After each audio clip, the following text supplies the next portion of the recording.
E aqui, mesma coisa. Bem-vindos então a este espaço de entrevistas aqui na Universidade FM. Fizemos então a entrevista com os 6 candidatos até agora e agora vamos fazer com o 7º candidato, Alexandre Favais, 47 anos, psicólogo, natural de Mirandela, residente em Vila Real, candidato pelo Partido Socialista à Câmara Municipal de Vila Real.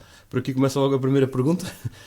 Alexandre Favais, é uma novidade isto de saber que é nascido em Mirandela, porque tínhamos a ideia que é de Vila Pouca da Guiar. Não, de facto, na altura, portanto, os nascimentos eram feitos ou em Vila Real ou em Chaves. No entanto, penso que quando nasci, portanto, em 1978, havia um problema qualquer com uma das maternidades e a minha mãe foi encaminhada precisamente para nascer em Mirandela. Só lá fui nascer porque eu sou orgulhosamente jaloto, portanto, foi aí onde nasci, cresci, onde moldei muito daquilo que é a minha personalidade, portanto, e aquilo que é o valor que eu dou ao trabalho. Mas, de facto, sim, é verdade, portanto, foi a naturalidade mesmo de Mirandela, mas só foi realmente uns dias de passagem.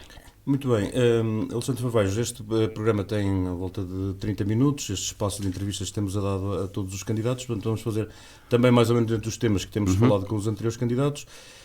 E a primeira pergunta é sempre o porquê da candidatura do Alexandre Favais, portanto, do candidato.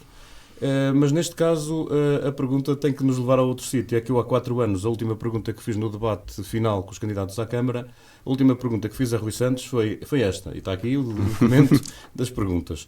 Se ganhar, vamos ter Rui Santos a cumprir mandato ou a deixar a meio para Alexandre Favais ser o próximo candidato do PS, uma vez que não se pode recandidatar. Portanto, a pergunta agora aqui é outra. Que previsão é que foi feita há 4 anos, se é que foi feita alguma, para termos Alexandre Favais aqui, que me gostava para visto que ia ser o próximo candidato à Câmara. Deixe-me dizer-lhe, de facto, há 4 anos não foi feita nenhuma previsão. Aquilo que foi feito, como temos tido sempre essa preocupação, é de ter equipas coesas, ter equipas que sejam complementares, e já na altura o Rui Santos sempre disse que estaria sempre disponível para aquilo que fosse o melhor para Vila Real. Ele sempre entendeu que o melhor para Vila Real seria manter-se em funções o máximo tempo possível. E isto porquê? Porque, de facto, ele tinha um projeto que foi iniciado em 2013 e, portanto, ele tinha a intenção de o cumprir até ao fim, naturalmente dando espaço para que eu, naturalmente, também no âmbito das minhas competências, fizesse o meu trabalho e que pudesse, como era também, e como foi claro a sua vontade, aliás, não apenas dele, mas de todos aqueles que, entretanto, exerceram o seu direito de voto no momento de indigitação, lembrando que eu fui aprovado o meu nome por unanimidade na Comissão Política do Partido Socialista, portanto, em voto secreto em urna, portanto, que é um fator relevante, não foi braço no ar. E, portanto, aquilo que o Rui Santos fez foi aquilo que, de alguma forma, uma das suas marcas também, que é acreditar nas suas equipas, acreditar que, de facto, cada um de nós, de forma autónoma, poderia desempenhar a sua função da melhor maneira possível. E, portanto, as circunstâncias da vida levaram a que ele se ausentasse, digamos assim, ou saísse ou não terminasse o mandato de forma plena, mas estamos a falar sensivelmente de 6 meses antes, portanto, que de alguma forma nos permite dizer que ele cumpriu mais uma vez a sua palavra, que era não trocaria Vila Real por nada. As circunstâncias, como todos sabemos, portanto, levaram a que, de facto, a sua saída fosse ligeiramente antes do que aquilo que ele certamente tinha na sua mente. E que mais-valias é que dão estes quase 12 anos de Câmara, Alexandre? Bem, a mais-valia é enorme. Aliás, quando eu penso nas principais motivações para eu ser candidato, tem que ver precisamente com isso, ou seja, Luís, relembrar que eu iniciei as minhas funções, eu sou psicólogo de formação, portanto esse é o meu mundo, é aí onde eu de facto me revejo em termos de atividade profissional, mas relembrar que há 12 anos eu fui convidado para vir assessorar um dos vereadores à Câmara Municipal, portanto foi precisamente o Gabinete de Apoio à Variação que iniciei funções. Entretanto, com a saída de um elemento do Gabinete, passei a assumir de forma acumulativa uma segunda atividade, portanto que foi o Gabinete de Apoio às Freguesias, gabinete esse que me proporcionou um conhecimento muito profundo da realidade do nosso concelho, porque é a ação mais direta, aquela ação que de alguma forma mais impacta na vida cotidiana das pessoas. São os pequenos nadas, às vezes, que nós entendemos que são pequenos nadas, mas são muitos para aqueles de quem lá vive e, portanto, isso de facto foi particularmente relevante e impactante para mim e deu-me um conhecimento, um know-how, uma segurança, evidentemente, que transportei quando passei depois à função de vereador, portanto, nesse caso, em 2021. E, portanto, esses 12 anos, principalmente, fizeram-me ter um conhecimento muito profundo dos dossiês, conhecer muito bem o funcionamento da Câmara, conhecer as nossas instituições, as nossas gentes, as suas capacidades, também as suas dificuldades, porque evidentemente ainda há problemas para resolver, também por isso nos candidatamos para conseguir fazer mais e, portanto, acho que essa, sem dúvida, é o principal legado que eu trago agora destes 12 anos. É o conhecimento profundo, sério, objetivo dos dossiês e principalmente aquilo que são as dificuldades e também as soluções para resolvermos alguns problemas em Vila Real. Houve aqui uma alteração ligeira, mas houve uma alteração da equipa, falando de equipas, houve necessidade de fazer essa reformulação? Não foi uma questão de necessidade, será perfeitamente normal ao final de 12 anos.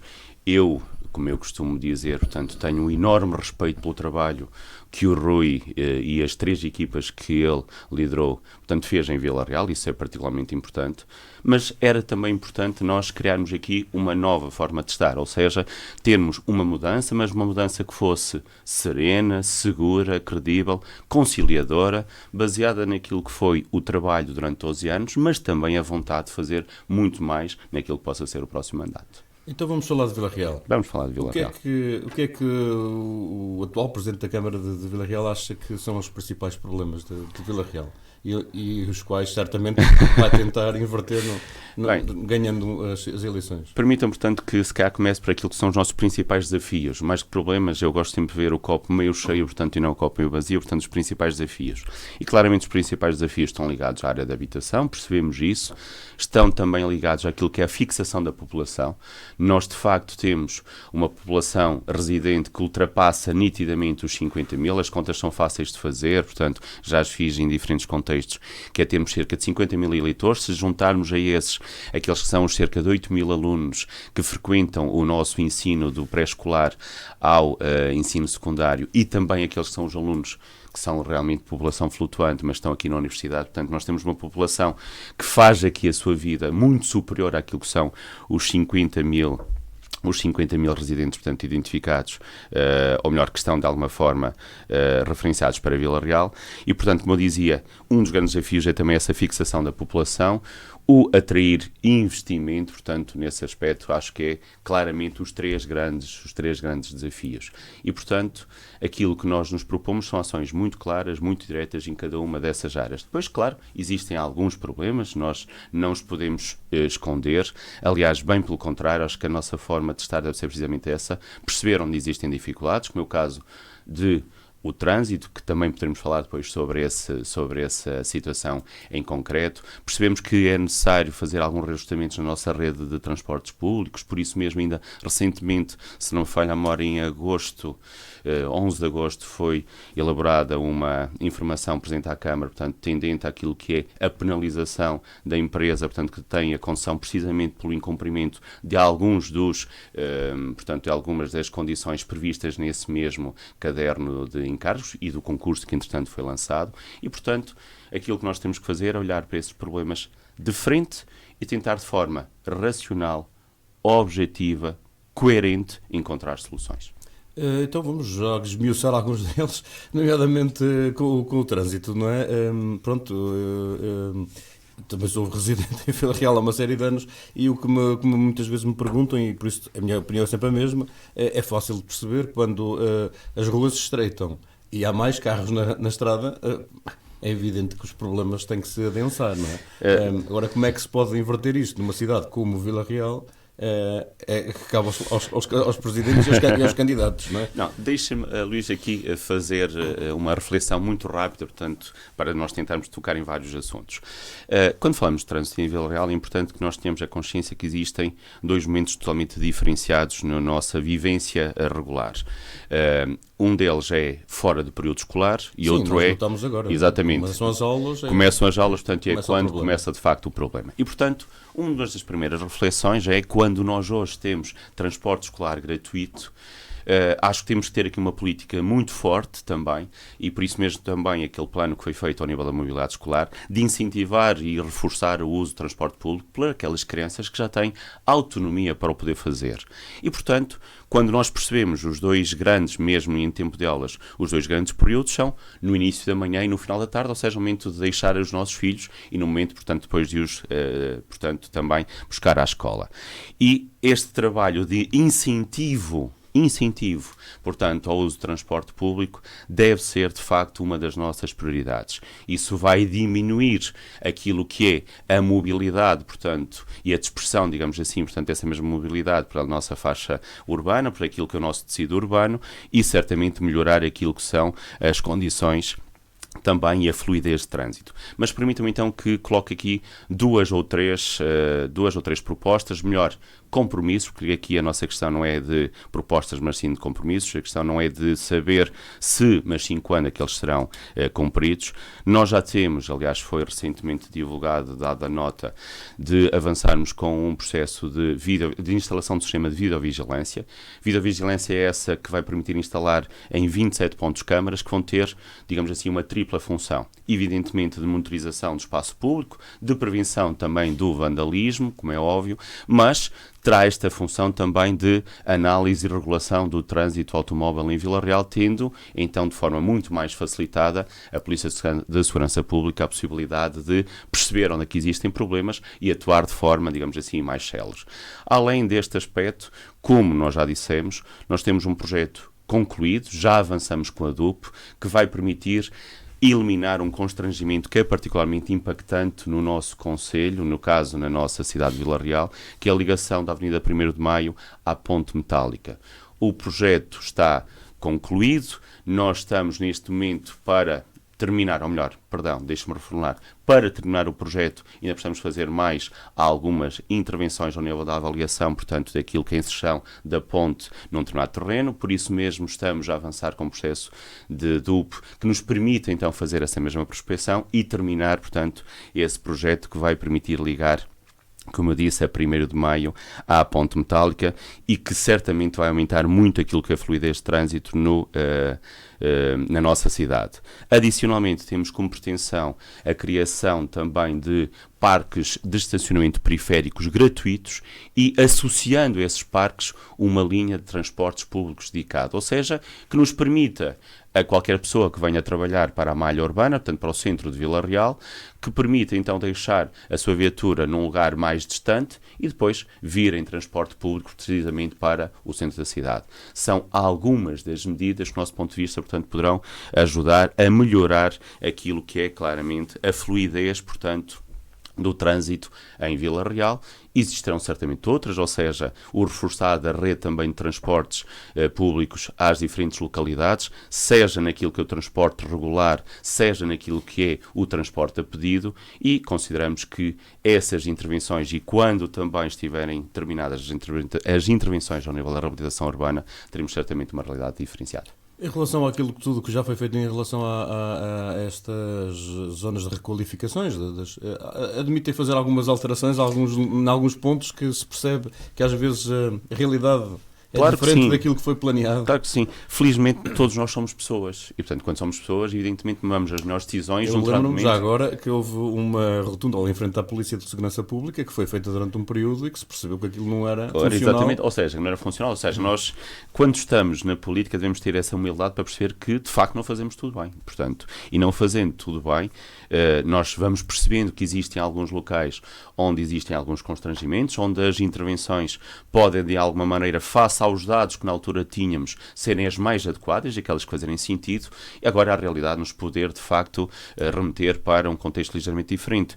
Por exemplo, digo que neste momento estamos já a analisar a possibilidade, de facto, de na zona do mercado municipal, poder criar ali uma rotunda ou algo que melhore a fluidez de trânsito também e que permita que, de alguma maneira, aqueles constrangimentos que se verificam principalmente à terça e sexta-feira de manhã, dias de mercado municipal, não sejam tão impactantes. É um dos exemplos, ou seja, respondendo de forma objetiva, como é óbvio, aquilo que identificarmos como intervenções que sejam menos adequadas, teremos naturalmente, de forma honesta, transparente, que assumir que poderíamos haver, ou que pode haver necessidade de fazer esses ajustamentos, essas alterações. Muito bem, então passamos agora para a área da habitação. Muito bem.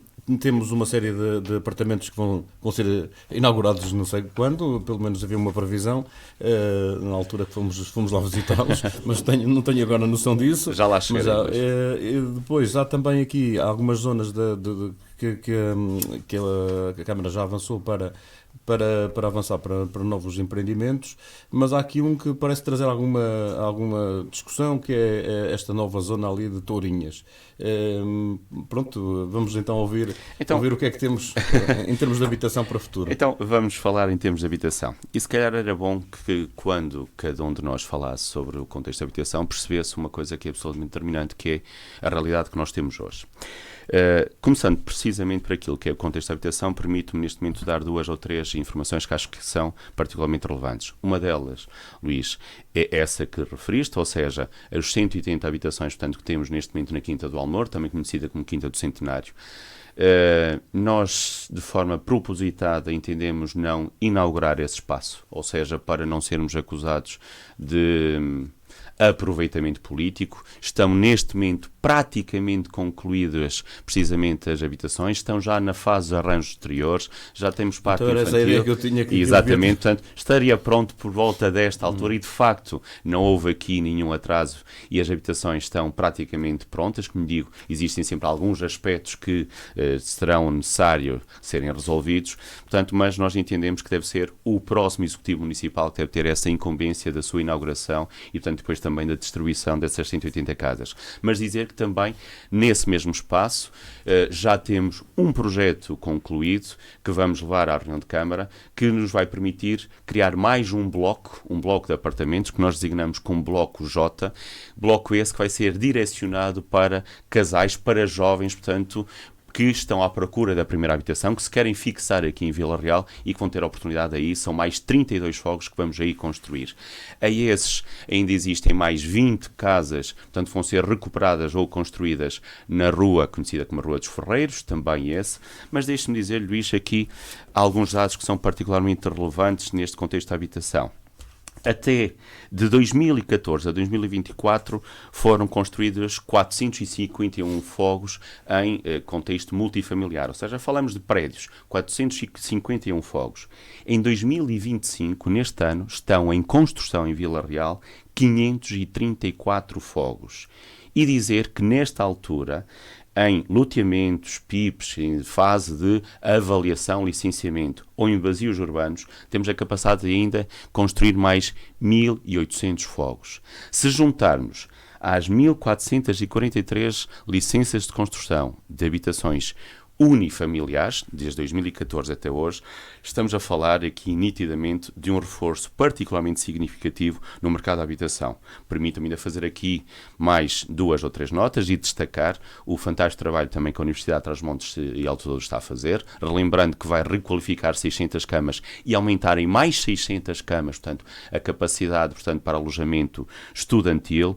Também aquilo que é um protocolo tendente entre a Universidade e a Santa Casa para também a utilização de edifícios, precisamente de edifícios que são propriedade da Santa Casa e que possam ser disponibilizados também para o mercado de alojamento estudantil, e também aquilo que se espera, e nós já mostramos junto do Estado Central essa disponibilidade para nos articularmos e sermos contribuintes líquidos para aquilo que é o processo que nós almejamos da reabertura da pousada da juventude, que parte da capacidade instalada também poderá permitir também reforçar aquilo que é a capacidade de alojamento estudantil, e nós próprios na nossa residência, naquela que está afeta aos alunos do ensino secundário que estão deslocados aqui em Vila Real, temos neste momento 56 camas, portanto, dirigidas para esse público, e quando tivermos o espaço disponível, que é a ala mais a norte, iremos também ponderar a possibilidade também a instalar mais capacidade precisamente para conseguirmos aumentar o alojamento, portanto, em Vila Real.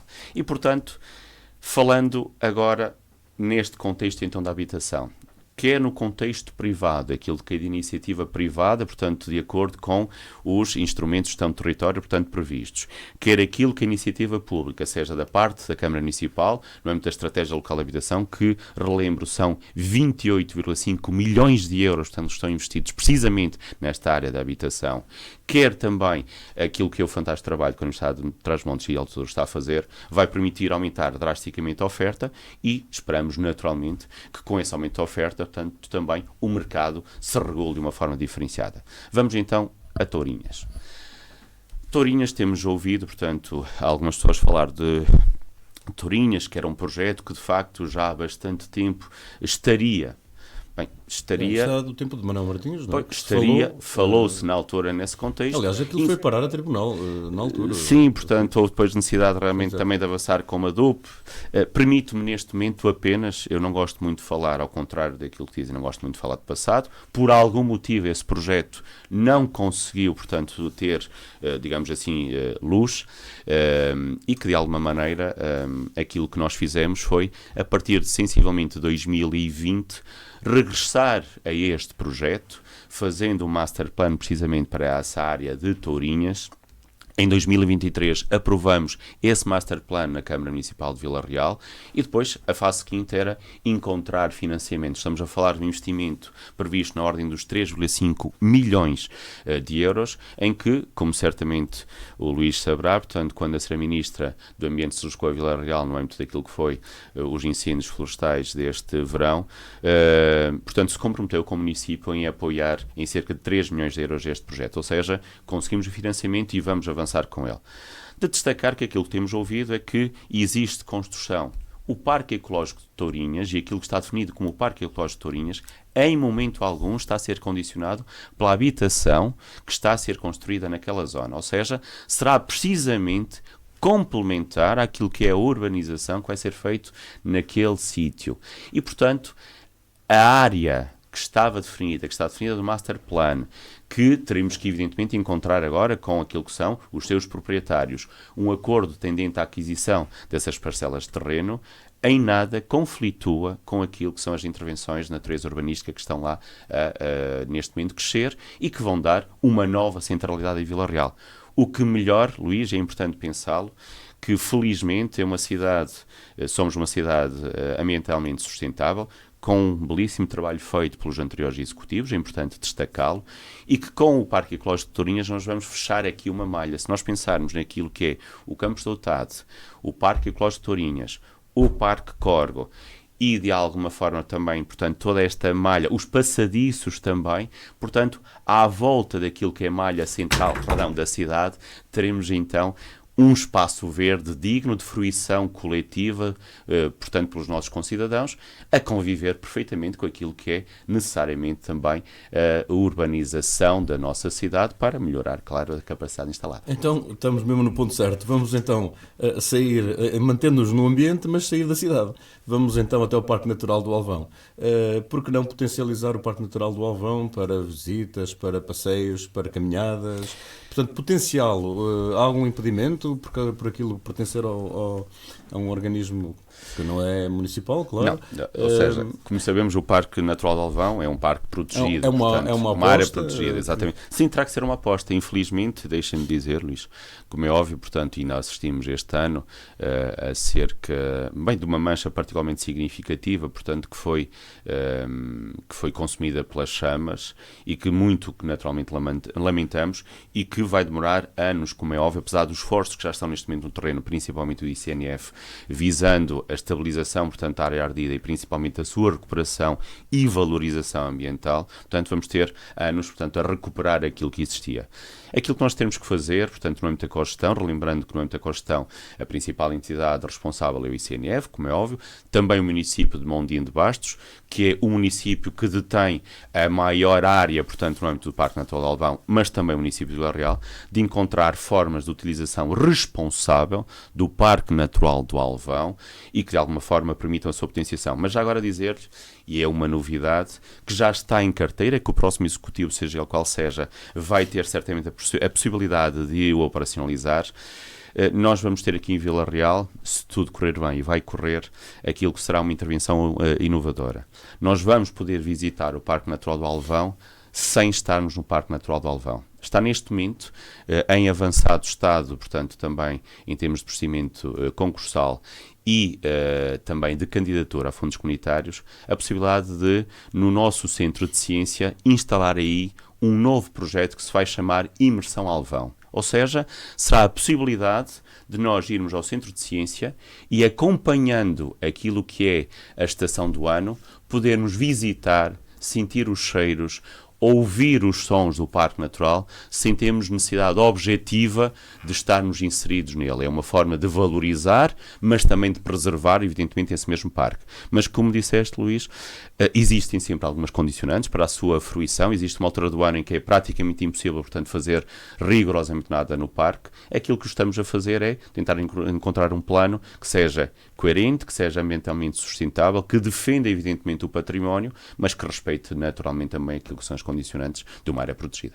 Em 2017 arderam 5.000 hectares do Parque Natural do Alvão.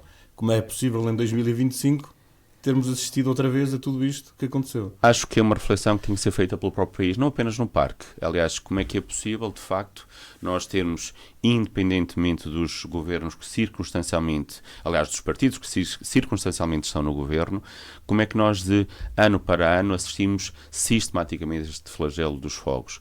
Percebemos que algo tem que ser modificado, percebemos claramente que esta pirâmide, ou melhor, esta articulação entre combate e prevenção, terá que ser nitidamente reformulada. Não é um desígnio, evidentemente, apenas de Vila Real, é um desígnio nacional, portanto, e que teremos que todos, voltem a insistir, ponderar, independentemente, relembrando das ações que são feitas ao nível das ações de sensibilização, e implementação de mosaicos, ações de fogo controlado que vai sendo feito ao longo do ano em articulação com as diferentes entidades, independentemente desse trabalho enorme que é feito ao nível da prevenção, percebemos que ela ou é insuficiente, ou é inadequada, ou claramente, portanto, temos de ter uma nova abordagem, portanto, nesta questão dos fogos florestais. E já é possível ter uma ideia do que é que correu mal? Houve várias coisas, certamente. Normalmente, quando há aqueles acidentes de avião, eu ouço sempre isto, ficou-me sempre gravado para toda a vida.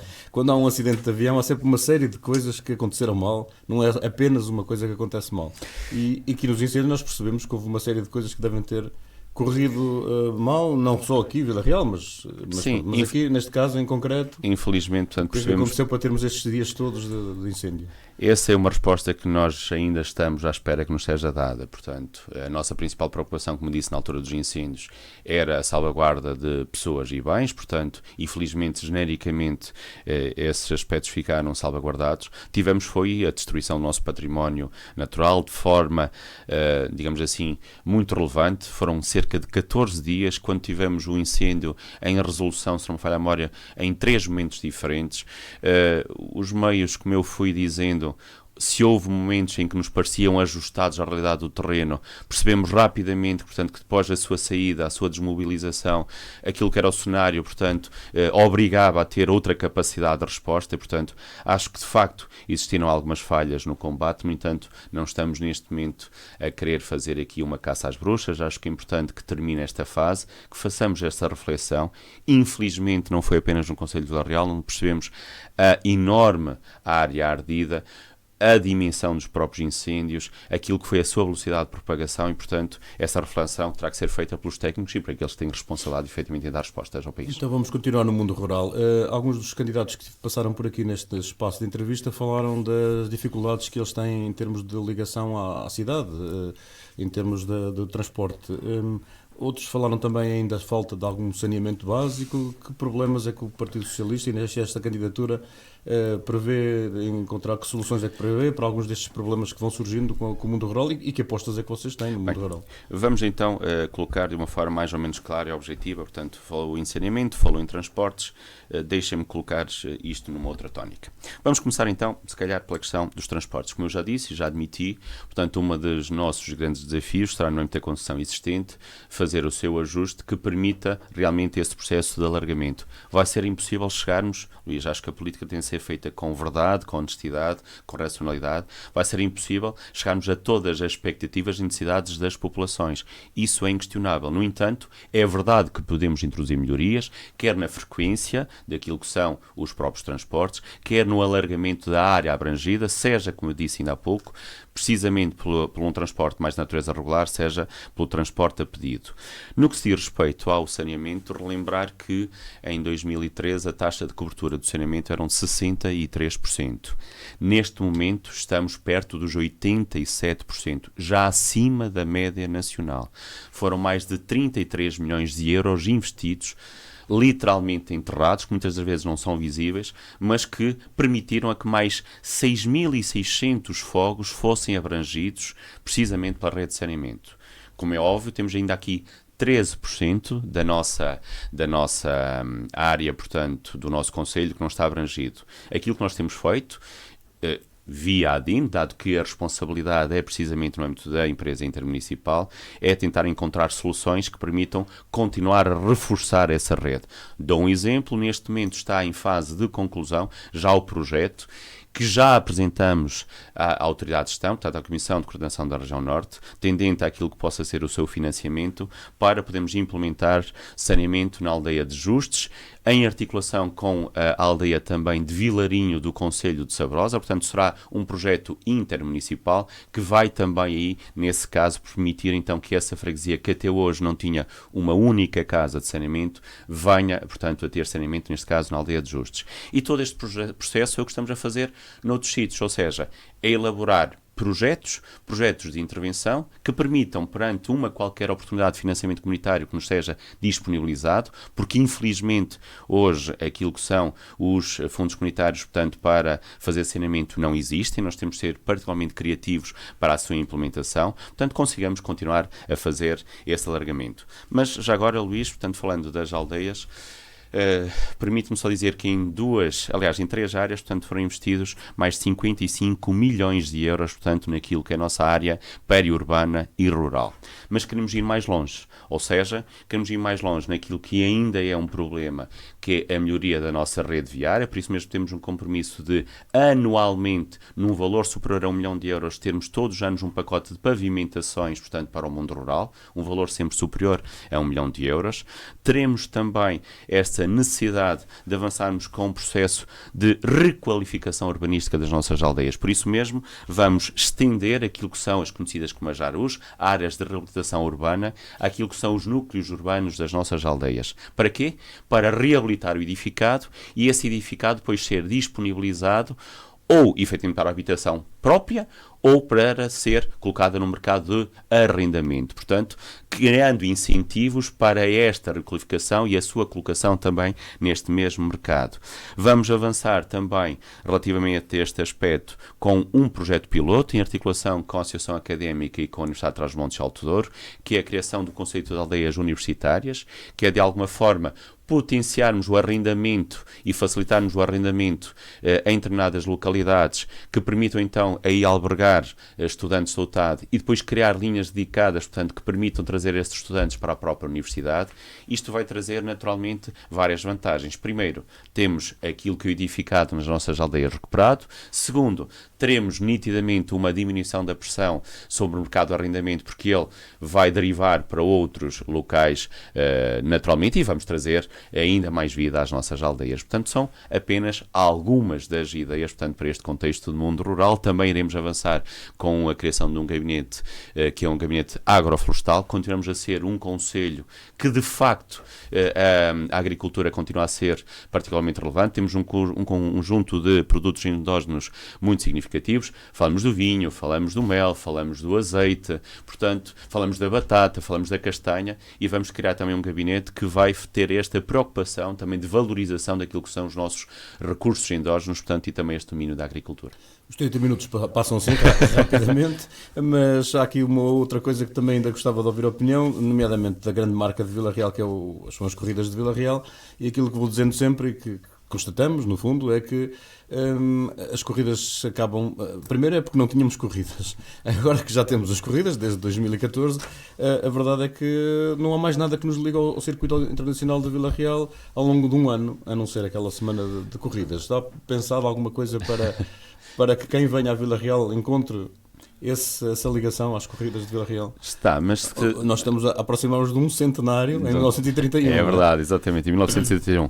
Luís, mas se me permitires, antes de responder concretamente a essa questão, eu gostaria... 1931? 2000, exatamente, 31. Se me permitires, portanto, ainda falar de um aspecto que acho que há pouco referi, mas depois não desenvolvi muito, mas gostaria claramente também de falar, que está relacionado com a questão da atração de investimento. Nós percebemos que a fixação da população, a atração de investimento é claramente um dos grandes desígnios para os próximos anos.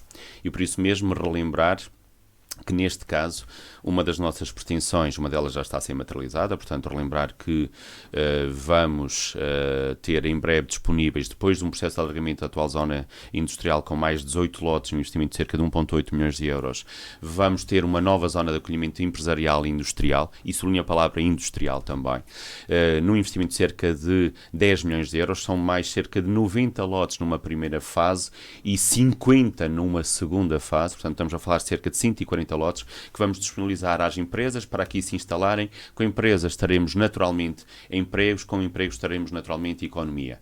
É importante também dizer que iremos avançar com o processo de instalação de mais um edifício no Régia Douro Parque. E porquê de mais um edifício no Régia Douro Parque? Percebemos que neste momento temos mais de 100 empresas e instituições alojadas no Régia Douro Parque, temos um volume de negócios anual superior a 55 milhões de euros, portanto, e claramente aquilo que nós percebemos é que ainda existe necessidade de aumentar a capacidade instalada para termos espaços de coworking, para aquilo que são as nossas startups, ligando isto também à própria universidade, aquilo que é o início do mercado de trabalho, portanto, a entrada no mercado de trabalho de um conjunto de jovens altamente qualificados que saem aqui também da nossa universidade e de outros locais e, portanto, melhorando também essa capacidade. E depois, Luís, vamos ter uma equipa exclusivamente vinculada a esta capacidade de atrair investimento. Ou seja, de alguma forma não vamos estar à espera que alguns nos batam à porta, nós de forma clara e objetiva, depois temos este trabalho de terreno infraestruturado, iremos junto de instituições como é o caso do ICEP, chegar a dizer assim, nós temos aqui espaço, temos capacidade instalada e, portanto, vamos procurar então as melhores oportunidades para também, nesse contexto, em articulação com o Conselho Económico e Social, podermos avançar, de facto, também nesse mesmo domínio. Entrando agora naquilo que é a nossa grande marca, portanto, ou seja, as corridas. As corridas, e porquê é que eu me lembrei desta questão, precisamente a economia? Porque as corridas são isso, são corridas, mas são investimento, são economia, são turismo, são, de alguma forma, a valorização de algo que nós queremos potenciar, que é a marca Vila Real. E a marca Vila Real tem claramente, desde logo, o nome Vila Real, aquilo que são as suas potencialidades gastronómicas, também a nossa potencialidade do vinho, portanto, em articulação com a adega, que orgulhosamente ostenta o nome de Vila Real. Aquilo que é um vinho, portanto, que de alguma forma também está ligado a nós, portanto, e aquilo que é a zona de Mateus, lembrando que Mateus tem 2 ícones absolutamente determinantes. Além do palácio, temos também o nosso vinho, Mateus Rosé, e toda esta lógica, digamos assim, de promoção do território, vai entroncar naquilo que o Luís dizia, que são as nossas corridas, a nossa grande marca.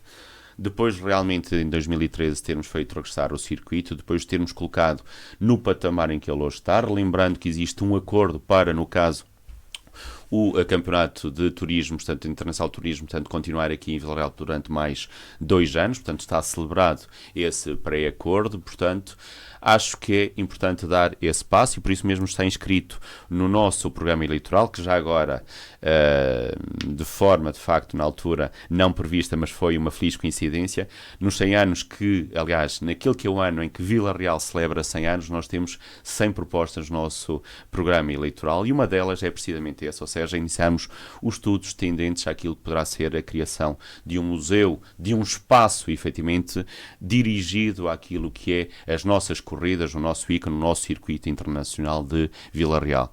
Está assumido, vamos iniciar esse processo, quem sabe nesse ano tão emblemático, portanto, como o Luís ainda há pouco fez questão de referir, não teremos certamente uma boa notícia. Muito bem, Alexandre Favaro, estamos então a chegar ao final.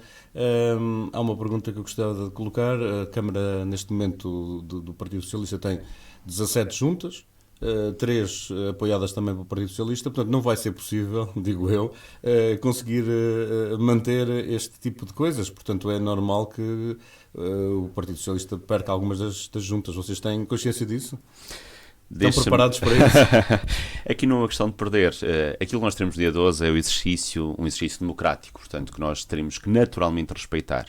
No entanto, é importante que o diga, portanto, e não é, neste momento, qualquer atitude de sobranceria da minha parte, nem de falta de humildade.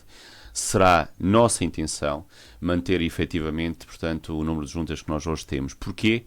Não porque de facto queiramos o poder pelo poder, mas porque acreditamos que as equipas que nós apresentamos a essas 20 juntas, ou melhor, as 17 sobre a alçada do Partido Socialista e as 3 que são independentes, mas ligadas ao nosso movimento, acreditamos que são as equipas melhor preparadas, que têm um melhor programa, que conhecem também muitíssimo bem aquilo que são as necessidades das suas aldeias, portanto, das suas freguesias, que têm um know-how acumulado ao longo dos últimos tempos, portanto, e que por isso mesmo acreditamos que os nossos concidadãos, os nossos municípios, os seus fregueses, lhes voltem a dar essa oportunidade de continuar a fazer mais e ainda melhor, portanto, por Vila Real e conseguir avançar. Tal como acontece na Câmara Municipal, nós temos naturalmente uma renovação, como foi falada no início, lembrando que em 14 elementos à Câmara Municipal de Vila Real, 9 são totalmente independentes, 10 não figuravam nas listas do Partido Socialista desde 2013, portanto não estavam de facto nessas mesmas listas. Temos aqui uma renovação, é um facto, mas principalmente temos também aqui uma equipa multifacetada, uma equipa polivalente, que são alguns das melhores versões de nós nas mais diversas áreas e que acreditamos que é a equipa que reúne melhores condições para termos, como eu disse ainda há pouco e reafirmo, uma mudança, mas uma mudança serena, segura, credível, que de alguma forma assenta no trabalho de 12 anos, naquilo que foi o know-how, o conhecimento profundo do nosso território, portanto, adquirido durante estes 12 anos, mas também, naturalmente, a vontade de fazer ainda mais por Vila Real.